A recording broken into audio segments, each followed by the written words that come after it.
नमस्कार. आपण शंभूखेडे या गावात आहोत आणि मार्डी गटाची जी रणधुमाळी सुरू आहे त्या अनुषंगाने आपण इथल्या मतदारांची मतं जाणून घेणार आहोत. मी इथे या ठिकाणी जो मार्डी गट अतिशय चुरशीचा बनलेला आहे. कैलासवासी सदाशिवराव पोळ तात्या यांचा हा बालेकिल्ला समजला जाणारा मार्डी गट. पण यावेळेस मार्डी गटात त्यांच्याच दोन्ही सुना एकमेकाच्या विरोधात ठाकलेल्या आहेत. त्यांच्या दोन्ही सुनांमध्ये काय कशी लढत होती आणि या गटाचं वारं कसं आहे, या गटात काय होईल याबद्दल आपण इथल्या जनतेची मतं जाणून घेणार आहोत. नमस्कार. काय वाटतं तुम्हाला मार्डी गटात काय होईल?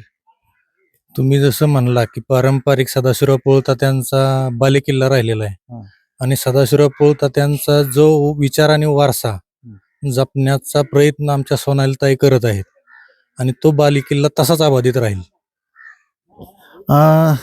तुम्ही सांगितलं की सोनालीताई हा सदाशिवराव पोळ तात्या यांचा विचार आणि वारसा जोपासण्याचा प्रयत्न करत आहेत.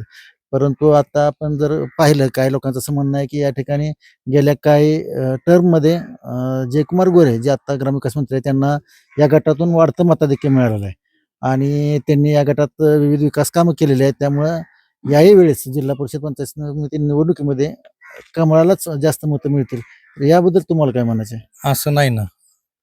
काय होतंय की विधानसभेचा विषय वेगळा राहतोय, जिल्हा परिषदेचा विषय वेगळा राहतोय आणि त्याचा जरी विचार केला तरी उमेदवार आपला आयातच केलेला होता असं थोडक्यात. त्यामुळं मताधिक्य गेलं असेल, पण परंतु ह्यावेळेस मताधिक्य काय राहणार नाही. सोनाली पोळ ज्या आहेत त्यांच्याबद्दल तुम्हाला काय वाटतं की त्या जिल्हा परिषद सदस्य झाल्यानंतर त्या काय करू शकतील? नाही, इथून मागं पण सभापती म्हणून चांगलं काम केलेलं आहे आणि इथून पुढं पण जिल्ह्यात सत्ता आल्यानंतर सोनालीताई अगदी चांगल्या पद्धतीनं काम करतील आणि त्यांच्या हातात बऱ्यापैकी अजून कोणतंही खातं येऊ शकतं सभापती. त्यामुळं कामाचा जोर अजूनही तसाच राहील. बर, म्हणजे तुमचं मत आहे की हा जो राष्ट्रवादी पहिल्यांदा होता तो पुन्हा राष्ट्रवादीचा तसाच राहील आणि राष्ट्रवादीला इथले मतदार साथ देतील.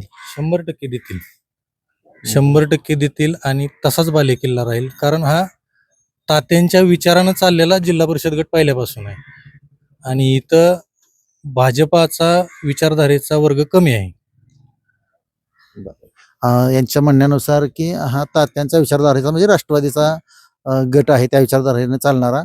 भाजपचं इतकं विचारधारा इथं या ठिकाणी नाही असं यांचं म्हणणं आहे. अजून कोण बोलतंय? तुमचं काय मत आहे याबद्दल? Wait and watch. बरं, आता काही दिवस राहिलेत मतदानाला. त्यांचं म्हणणं की वेट अँड वॉच, जे काय घडेल ते घडणार आहे, ते आम्ही मतपेटीतून दाखवू आणि तुमचं रिझल्ट तुम्हाला 9 तारखेला बघायला भेटला असं त्यांचं म्हणणं आहे. तर बघूया, जास्त लोक बोलणार नाहीत, परंतु यांनी सांगितलं की बाबा हा राष्ट्रवादीचा विचारधारेचा गट आहे आणि इथून राष्ट्रवादीचं घड्याळच वाजेल, म्हणजे घड्याळाचा गजर होईल असं त्यांचं म्हणणं आहे. बघूया काय होतंय. या ठिकाणी संभूखेड गावाच्या बाजूला डोंगराच्या कडेला इथं पाणी आलेलं आहे आता असं इथल्या काही लोकांनी सांगितलं. तर हा जो विकास किंवा पाणी आलेलं आहे याच्याबद्दल तुमचं काय म्हणणं आहे? पाणी निश्चित येते, पाईपलाईन मधून पाणी किती हे पण पहा.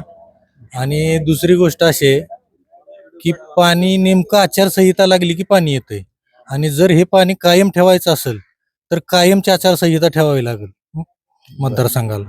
म्हणजे आचारसंहितेशिवाय पाणी येणार नाही असं तुमचं मत आहे का? 100% असं वाटतंय आम्हाला, कारण प्रत्येक वेळेस आचारसंहिता असतानाच पाणी आलेलं आहे. बरं बरं बरं, धन्यवाद.